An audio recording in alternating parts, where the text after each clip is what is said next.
পাক একটি আমল যেটা জীবনে কখনো ছাড়েন নাই, সেই আমল হচ্ছে ইতিকাফ। সেই আমল কি? ইতিকাফ, অর্থাৎ নিজেকে আবদ্ধ করে রাখা নির্দিষ্ট একটা স্থানে নির্দিষ্ট সময়কে মখসুস করে, নির্দিষ্ট একটা সময়ে, বিশেষ করে 20 রমজান আসরের পরে মাগরিবের আগে, 20 রমজান আসরের পরে সূর্য অস্ত যাওয়ার আগে লাইলাতুল কদরকে তালাশের উদ্দেশ্যে যে ব্যক্তি আল্লাহর ঘর মসজিদে অবস্থান করার জন্য নিয়ত করে, ওই জিনিসটাকে বলা হয় ইতিকাফ। কিন্তু বড় দুঃখের বিষয়, যে জিনিসটা রাসূলের পাক জীবনে কোনোদিন ছাড়েন নাই, এটা আমরা জীবনে কোনোদিন আদায়ও উল্টা এমনি রাসূলের উম্মত দাবি করি। শেষ 10 দিন আমার রাসূল কোমর বেঁধে ইবাদতে নেমে পড়তেন, যাতে লাইলাতুল কদর পায়, যাতে গুনাহ মাফ করাইতে পারে উম্মতে মুহাম্মাদী, যাতে রাসূলের পাক সিজদার মধ্যে পড়ে থাকতেন, জিকিরের মধ্যে পড়ে থাকতেন। আর আমরা যখন এই লাস্টের 10 রমজান, যেটা লাস্টের যে নাজাতের যে 10 দিন, ওই 10 দিন তো আমরা ইতিকাফ থাকি না, আমরা বউ ফুলা নিয়ে শুধু মার্কেটিং এ থাকি। মার্কেটিং করার দরকার ছিল সিজদার, মার্কেটিং করার দরকার ছিল ইবাদতের, মার্কেটিং করার দরকার ছিল রুকু সিজদার, ইবাদত, তেলাওয়াতে কোরআন, জিকির, আজকার, মিলাদ মাহফিলে। দরুদ শরীফের মার্কেটিং না করে আমরা ওই কোহিনূর খুলছে ওখানে দৌড় দিয়ে মার্কেটিং এর জন্য দৌড়াই। যে শেষ দশক এত দামি, এই রমজান মাস কি দাম হবে আপনার যদি আপনি ইবাদত করতে না পারেন, আপনি যদি গুনাহ মাফ করাইতে না পারেন, আপনি যদি আল্লাহর ইবাদত করতে না পারেন। ঈদ তো আপনার জন্য আসে না, ঈদ আসছে যারা প্রকৃত রোজার হক আদায় করছে তাদের জন্য। ঈদ তো আমার আর আপনার জন্য নয়। এই জন্য হযরত ওমর ফারুক রাদিয়াল্লাহু তাআলা এক রমজানের রোজার পরে ঈদ যখন আসলো, চোখের পানি ছেড়ে কান্না করে, দুই চোখের পানি ছাড়ে আর কান্না করে। সাহাবীরা বললেন, ওমর ফারুক, আমার ভাই, আপনি কেন কান্না করছেন? আজকে তো ঈদের দিন। আমার ফারুক আযম দুই চোখের পানি ছেড়ে বলেন, ওই ঈদের দিন হলো ওই ব্যক্তির জন্য ঈদের দিন যার রোজা আল্লাহর দরবারে কবুল হয়েছে, যার সিজদা আল্লাহর দরবারে কবুল হয়েছে, যার সেহরি, যার ইফতার আল্লাহর দরবারে কবুল হয়েছে, ওই ব্যক্তির জন্য ঈদের দিন। আমি ওমর তো জানি না আমার রোজা, আমার ইফতার, আমার সেহরি আল্লাহর দরবারে কবুল হয়েছে কিনা। যদি আমি ওমর জানতাম আমার রোজা, আমার ইফতার, আমার সেহরি, আমার বন্দেগী আল্লাহ কবুল করেছেন, তাহলে আমি ওমর তোমাদের মতো ঈদ পালন করতাম, খুশি উদযাপন করতাম। সুবহানাল্লাহ। তাহলে ঈদ বা ঈদের আনন্দ কার জন্য? যার রোজা আল্লাহর দরবারে কি হবে? তো আপনি তো রোজাতে শুধু মার্কেটিং কবুল করেছেন, ইবাদত কবুল করেন নাই। এই জন্য ঈদ ওই ব্যক্তির জন্য নয় যেই ব্যক্তি বন্দেগী ভুলে যায়, ইবাদত ভুলে যায়।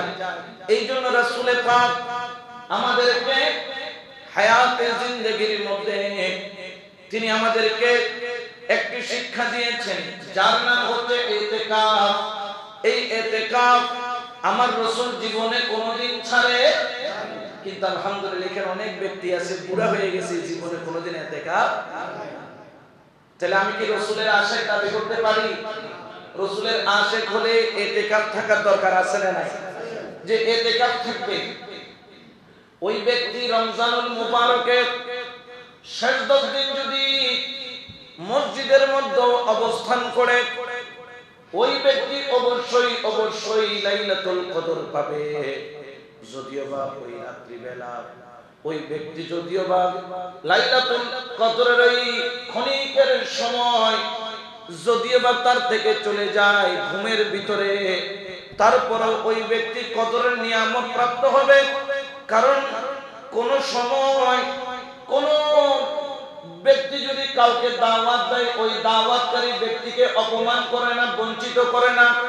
আপনার ঘরে যদি কাউকে মেহমান হিসেবে দাওয়াত দেন, আপনি কি তাকে খাবার দাবার না খাওয়াইয়া বাহির করে দিবেন? আপনি তাকে অবশ্যই খাবার দাবার খাওয়াইয়া যেহেতু দাওয়াত দিয়েছেন, ওই জন্য আপনি তাকে উত্তম ব্যবহার দিয়ে বিদায় দিবেন। আমার আল্লাহ বলেন, তুমি যেহেতু ইতিকাফের নিয়তে আমি আল্লাহর ঘরের মেহমান হয়েছো, আমি আল্লাহর ঘরের তুমি মেজবান হয়েছো, আমি আল্লাহ তোমাকে কদরের নিয়ামত ছাড়া বের করব না। সুবহানাল্লাহ। এই জন্য আমাদেরকে ইতিকাফ থাকার দরকার আছে না নাই? ইতিকাফ থাকার প্রয়োজন আছে না নাই? এই ইতিকাফ আমরা অবশ্যই যারা এখানে আছি আমরা থাকার চেষ্টা করব।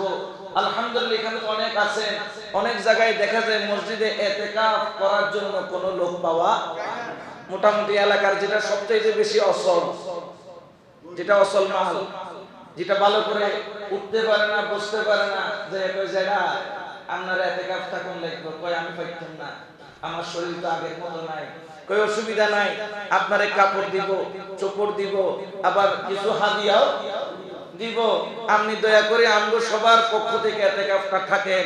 এই অচল মালকে দিছে যে কিনা চোখে দেখে না, দাঁড়াইতে পারে না, ওযু কখন ভাঙছে নিজেও জানে না, ওই ব্যক্তিকে দিচ্ছে ইতিকাফ থাকার জন্য, কিন্তু উনি টাকরা সুন্দর তাজা, উনি ইতিকাফ থাকার ওই সময় ওনার কাছে।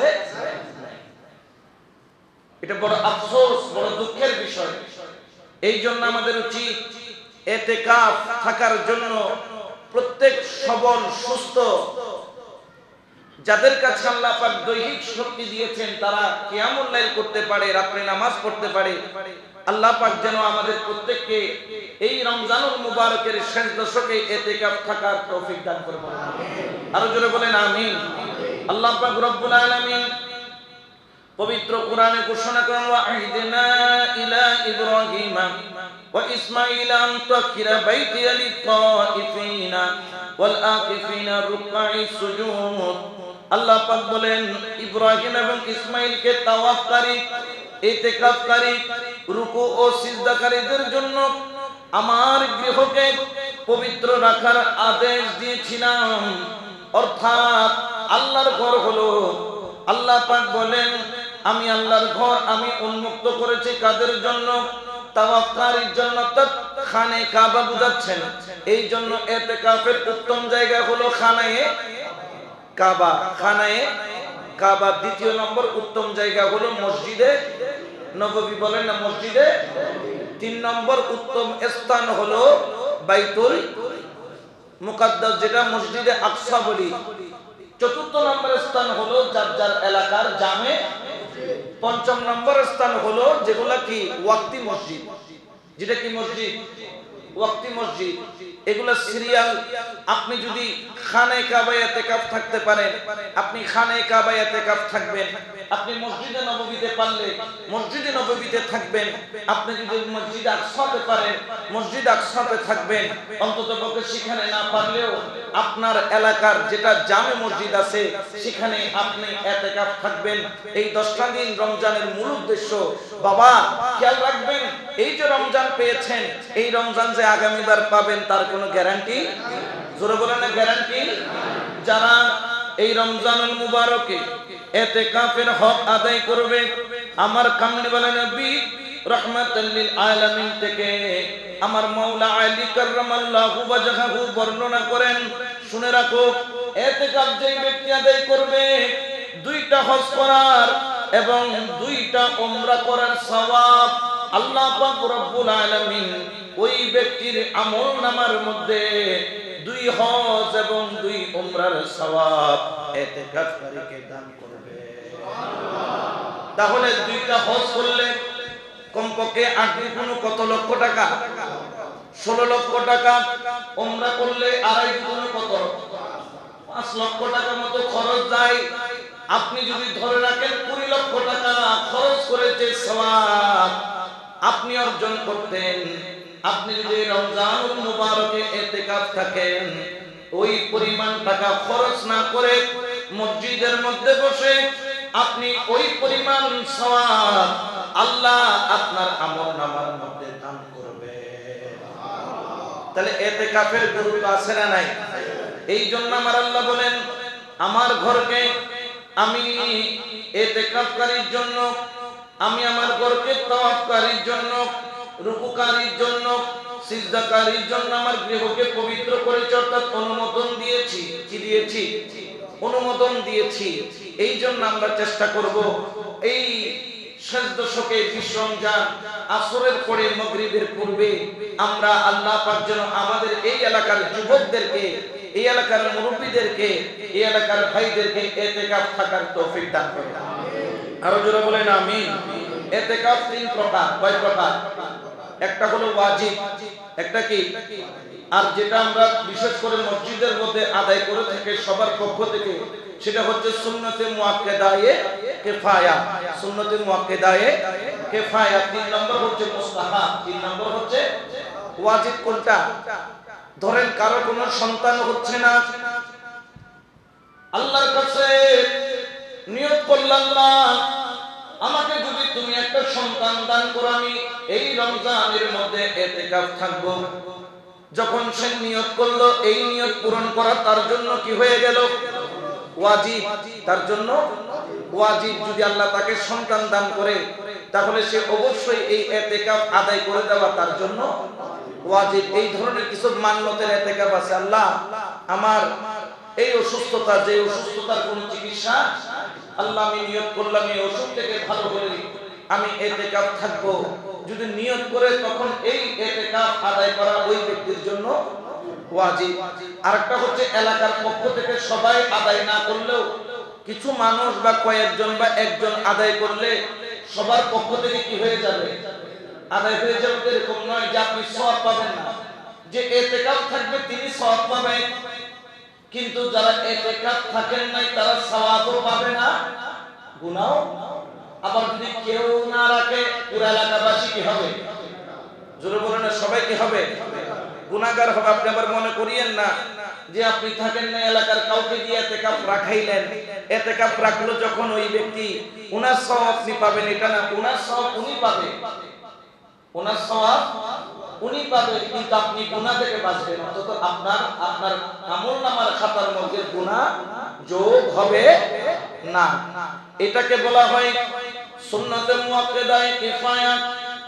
আমার কামলিওয়ালা নবী উম্মতে মুহাম্মাদের জন্য ইতিকাফের মধ্যে থেকে দোয়া করতেন।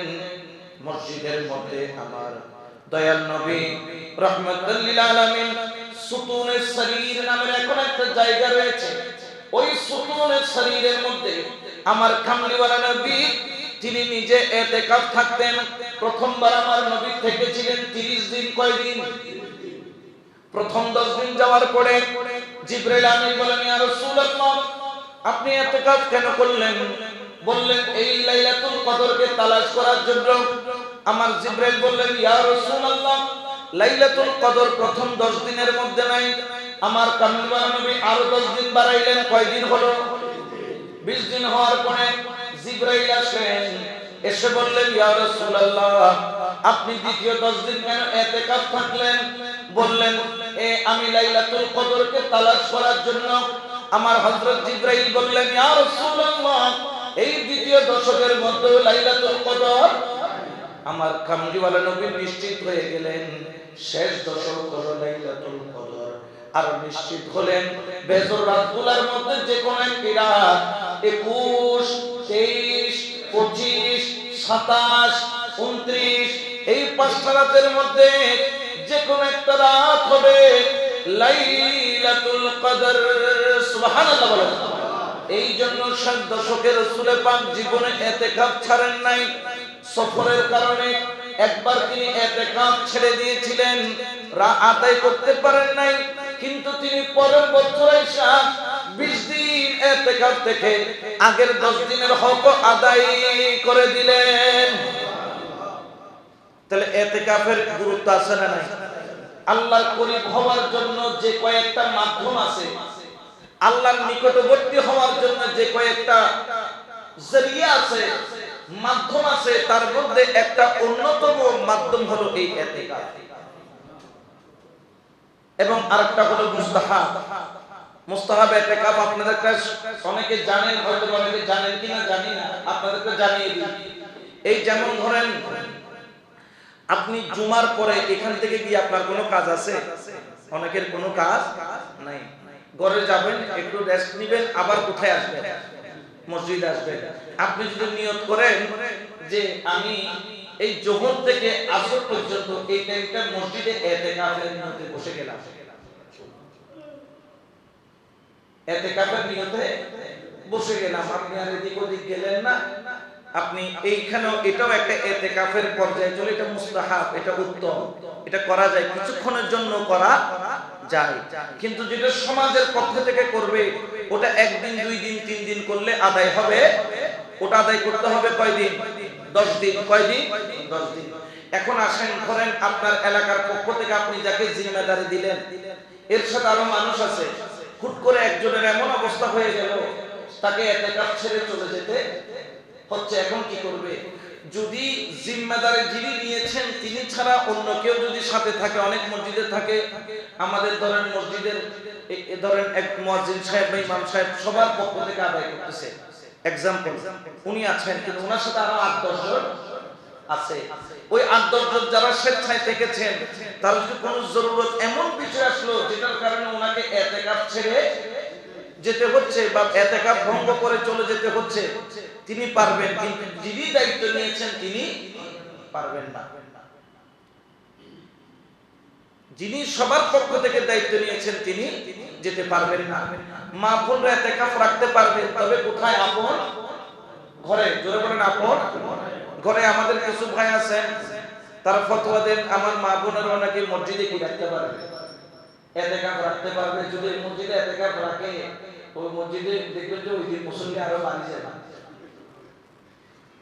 শুধু দেখার জন্য দেখবেন যে এখান থেকে না, ওই আমাদের চট্টগ্রামের একদম ফতেঙ্গা থেকে শুরু করে ওদিকে কক্সবাজার পর্যন্ত সবাই মসজিদে চলে আসবে।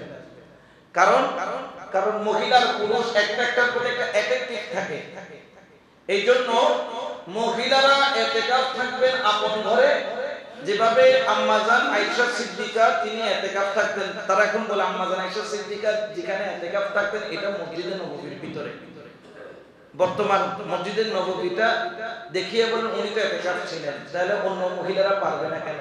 আরে বাবা, আগে মসজিদের নববী তো এত বড় ছিল না, আগে ছিল কি ছোট। এই মসজিদে নববীর পাশে বাজানো হচ্ছে আমার নবীর ঘর। মাঝে মধ্যে নবী ইতিকাফ থাকলে মাথা বের করে দিতেন। ওই ওনার একটা তাবু ছিল, মিশরি একটা তাবু, মিশরি তাবুর মধ্যে রাসূলের পাক চারিদিক দিয়ে ঘোরা একটা জানলা ছিল, জানলার মধ্যে একটা আপনার এই যে ছোট ছোট পাতা দিয়ে ছিদ্র ছিদ্রওয়ালা একটা শাটার ছিল। মাঝে মধ্যে রাসূলের পাক ওইটা তুলে মাথা বের করে দিতেন। আম্মা জান আয়েশা সিদ্দিকা রাসূলের পাকের মাথায় তেল দিয়ে আশ্রয় দিতেন। তো আম্মা জান আয়েশা সিদ্দিকারাও রাখতেন, তবে তিনারা রাখতেন আপন হুজরায়, যেটা বর্তমানে মসজিদে নববীর ভিতরে। আগে মসজিদে নববী ছিলেন ধরেন 100 জন নামাজ পড়তে পারতো, 200 জন পড়তে পারতো, মুসলমান কম ছিল। এখন সেখানে নামাজ পড়তে পারে লক্ষ লক্ষ মানুষ। তো এটা আস্তে আস্তে কি হয়েছে, বড়েছে। তো এখন আম্মা জান আয়েশা সিদ্দিকার ঘরটাও কোথায় চলে আসছে? মসজিদে নববীর ভিতরে। রাসূলের রওজা মুবারক কোথায় চলে আসছে? মসজিদে নববীর ভিতরে। কারণ রাসূলের রওজা ছিল যে ওনার হুজরাতে। দেখবেন অধিকাংশ ওলি আল্লাহরা ওনাদের মাজার হয় ওনাদের হুজরা। এটা রাসূল পাক সাল্লাল্লাহু আলাইহি ওয়াসাল্লাম থেকে ওনারা একটা পালন করেন।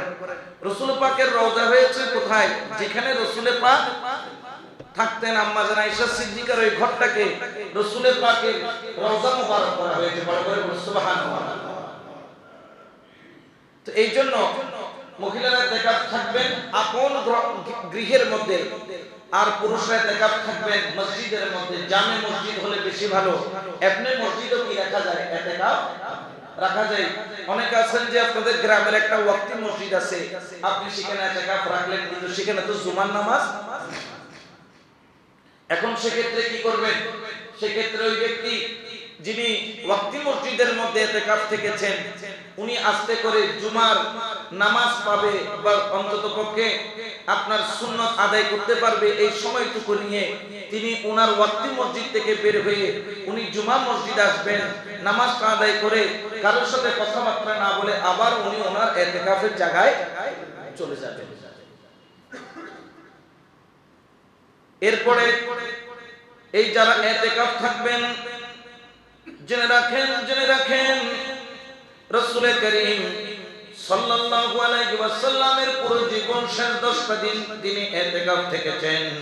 শুধু তাই নয়, আমার কামলিওয়ালা নবী রাহমাতাল লিল আলামিন বলতেছেন যে ব্যক্তি ইতিকাফ থাকবে, এই কামলিওয়ালা নবী রাহমাতাল লিল আলামিন বলেন যে হাদিস খানা জামিউস সগীর কিতাবের মধ্যে 8480 নম্বর হাদিস আমার দয়াল নবী এলান করেন, শোনো আম্মা জান আয়েশা সিদ্দিকা থেকে রওয়ায়াত, যেই ব্যক্তি রমজান মাসে ইতিকাফ আদায় করবে তার থেকে জাহান্নাম 3 খন্দক পরিমাণ দূরত্বে চলে যাবে। অর্থাৎ জাহান্নাম থেকে তার দূরত্ব হবে 3 খন্দক। কয় খন্দক? খন্দক মানে কি? গর্ত। কোন গর্ত? এই বলুয়ার দিঘির মতো গর্ত নয়, আপনাদের বড় বড় দিঘির মতো গর্ত না। গর্ত এক একটা গর্ত হচ্ছে পৃথিবীর এক মাথা থেকে পৃথিবীর আরেক মাথা, মাশরিক থেকে মাগরিব অথবা শিমাল থেকে জুনুব, এই পরিমাণ দূরত্ব যতটুকু এক একটা গর্তের ব্যাস হচ্ছে ততটুকু। বড় বড় সুবহানাল্লাহ। অর্থাৎ আপনি যদি একবার ইতিকাফ থাকেন জাহান্নাম থেকে 3 পৃথিবীর সমান। কয় পৃথিবীর সমান? 3 পৃথিবীর সমান দূরত্বে আপনি জাহান্নাম থেকে চলে যাবেন, অর্থাৎ আপনি জান্নাতের কাছে চলে আসবেন। তাহলে এত বড় সুযোগকে মিস করার কোন সুযোগ আছে? নাই। এই জন্য সবাই চেষ্টা করবেন এই রমজান মুবারকের মধ্যে আপনারা ইতিকাফের হক আদায় করার জন্য। শুআইবুল ঈমান কিতাবের মধ্যে 970 নম্বর হাদিসের মধ্যে বর্ণনা করেন যেই ব্যক্তি রমজানের শেষ 10টা দিন ইতিকাফ আদায় করলো সে একদম জান্নাতের দরজায় পৌঁছে গেল। যে এই রমজানের শেষ 10 দিন ইতিকাফ আদায় করবে সে একদম আপনার জান্নাতের দরজার কিনারায় চলে আসবে। তাহলে ইতিকাফের মূল উদ্দেশ্য হলো আমাদেরকে এই ইতিকাফ থাকার আদায়ের মূল উদ্দেশ্য হলো যাতে আমরা কি পাইতে পারি? লাইলাতুল কদর পেতে পারি। এই জন্য ইতিকাফ যারা আদায় করবেন খেয়াল রাখতে হবে ইতিকাফ আদায় করার সময় আপনারা খুবই সতর্কতা থাকবেন।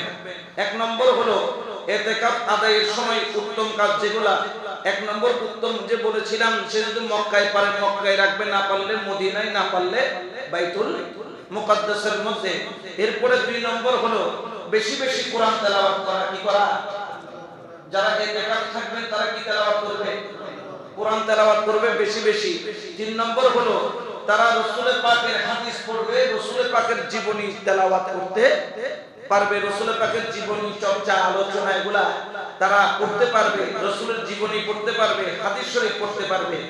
এরপরে হচ্ছে গিয়ে যদি আপনার এই যারা ইতিকাফ আছেন তাদের মধ্যে কেউ আলেম থাকে, কি থাকে? আলেম থাকে, উনি অন্যান্য ইতিকাফকারীদেরকে নিয়ে শরীয়তের বিভিন্ন মাসালা মাসাইল নিয়ে আলোচনা করতে পারবে।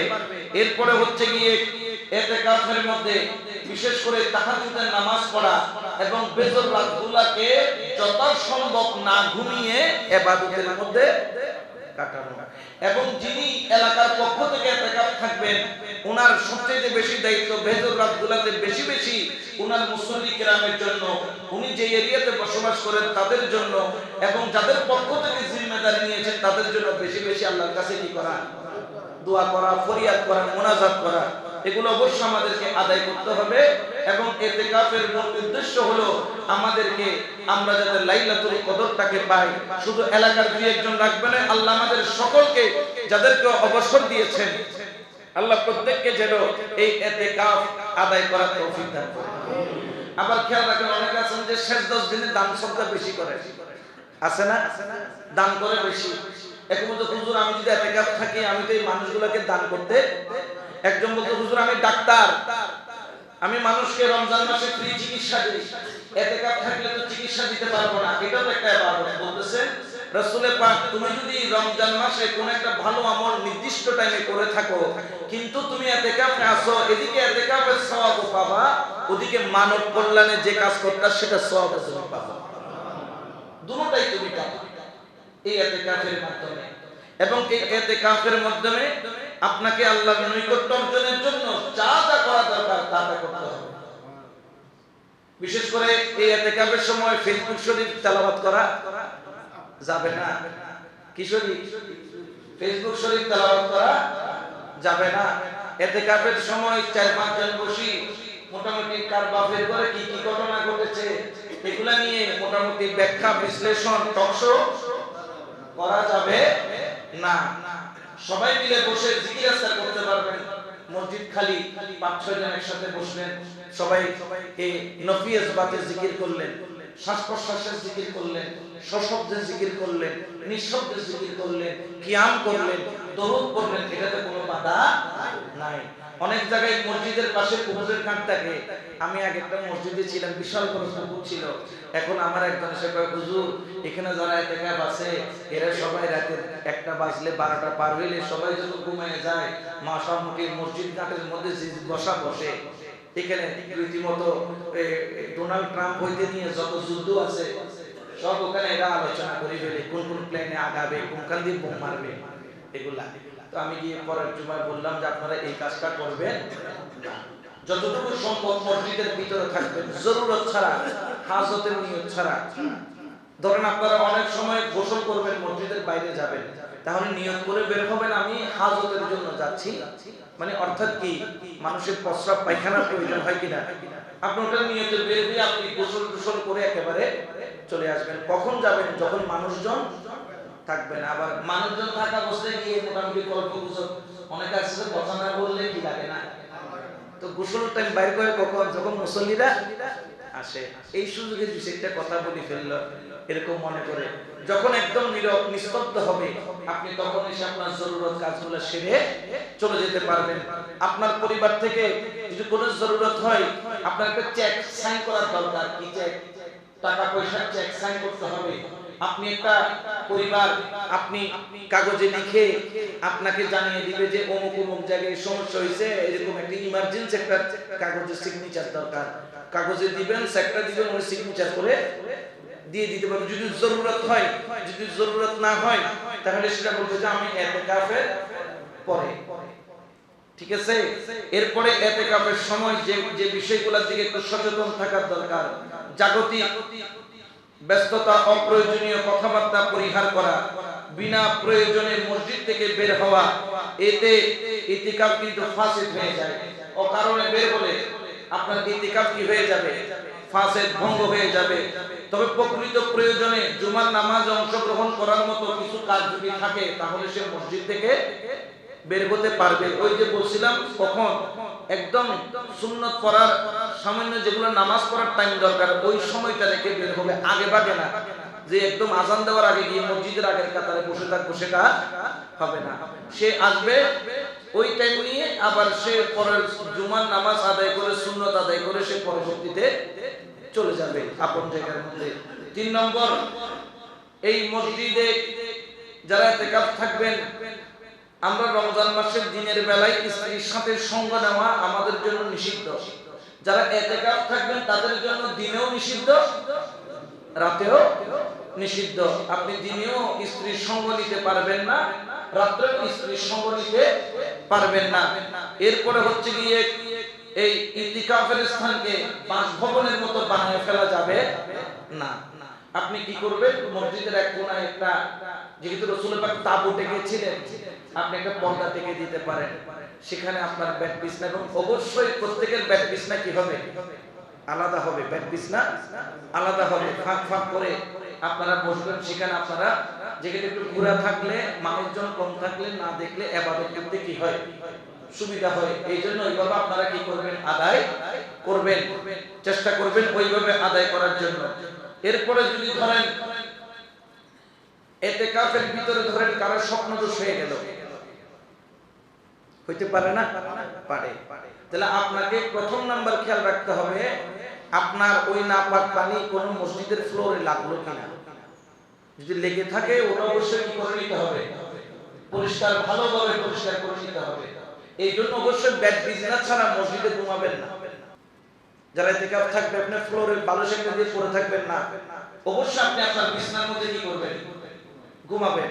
ইতিকাফ নষ্ট, এটা এটা ঘুমের মধ্যে থাকে, মানুষের হতেই পারে, এটা কোনো লজ্জার বিষয় নয়, বা এটা স্বাভাবিক একটা বিষয়, এটা আল্লাহ পাকের দেওয়া একটা নিয়ামত, এটা হতেই পারে। বলে আপনি গোসল করে নিয়ে আপনি আপনার যে কাপড় চোপড় যেগুলো নাপাক হবে সেগুলো ধোয়ার ব্যবস্থা করবেন, অথবা পাঠিয়ে দিবেন, অথবা পাঠিয়ে দিবেন, এবং আপনি জায়গাটাকে একবার ক্লিন করে নেবেন, পরিষ্কার করে নেবেন। এরপর হচ্ছে গিয়ে এই চুপ থাকা, এটাকে ইবাদত মনে করে, মানে একদম 10 দিন একদম চুপ, কোনো তেলাওয়াত নাই, কিছু নাই, শুধু চুপ করে কি আছে, বসে আছে, এটাকে বলতে অনেকে বলতে ইতিকাফ থাকলে কি থাকতে হবে, চুপ থাকতে হবে। তো চুপই দেন, চুপ, এই নিয়ে তো চুপ থাকা যাবে, জিকির করবে, তেলাওয়াত করবে, কোরআন পড়বে, রুকু করবে, তাহাজ্জুদ করবে, নফল আদায় করবে, বিভিন্ন ধরনের নামাজ আছে, আপনি সেগুলো আদায় করবেন। এরপরে মসজিদের শিষ্টাচার পরিপন্থী কোনো কাজ করা যাবে না। মসজিদের শিষ্টাচার পরিপন্থী কোনো কাজ আপনি করতে, যেটা মসজিদের আদব নষ্ট হয়, ওই ধরনের কোনো কাজ আপনি করতে পারবেন না। যেমন ধরেন আপনি গোসল করে আসছেন, লুঙ্গিটা যদি এই গ্রিলের মধ্যে ঝুলাই দেন শুকানোর জন্য, এটা কি সুন্দর হবে? সুন্দর হবে না। মসজিদের শিষ্টাচার নষ্ট হয় এমন কিছু আপনি মসজিদের মধ্যে এই ধরনের কোনো কর্ম ইতিকাফ থাকার সময় আপনি করার অনুমতি নাই। এই জন্য আমাদেরকে খেয়াল রাখতে হবে, এই ইতিকাফ এটা কোনো সাধারণ বিষয় নয়, এটা অনেক একটি মূল্যবান বিষয়। এই মূল্যবান বিষয়টাকে যাতে আমরা ইবাদত বন্দেগীর মাধ্যমে, জিকিরের মাধ্যমে, রুকুর মাধ্যমে, সিজদার মাধ্যমে, আল্লাহর ইবাদতের মাধ্যমে আমরা যেটা আদায় করতে পারি, আল্লাহ আমাদেরকে সেই তৌফিক দান করুন। এখন ধরেন অনেকে ইতিকাফ আছেন, আপনার ঘরের মধ্যে সেহরির রক্ত উঠে নেই, এখন আপনার খাবার টাইম হয়েছে, কোন রকম আপনার সাথে যোগাযোগ না, এখন আপনি কি করবেন? এখন আপনাকে তো রোজা রাখতে হবে। যদি কোনো লোক না থাকে, কোনো মারফত না থাকে, কেউ অনেক জায়গা আছে মসজিদে হুজুর যিনি আছেন তিনি কি ওই মসজিদে আছেন, আর কারো কোনো খবর, হুজুরের দায়িত্ব দিতে বিয়ে কান্তি হুজুর হলে বুঝে হুজুরের খান্দক, এখন ওনার সেহরি আমার কোনো খবর নাই, তাহলে উনি সেহরিটা খাওয়ার জন্য যেটুকু সময় খুব দ্রুততার সাথে গিয়ে আসা যায় ওইটুকুনি নিয়ে চলে আসবে। অত জরুরত যেটা, ওটার জন্য ছাড়া অন্য কোনো কাজে আপনি মসজিদ থেকে বের হতে পারবেন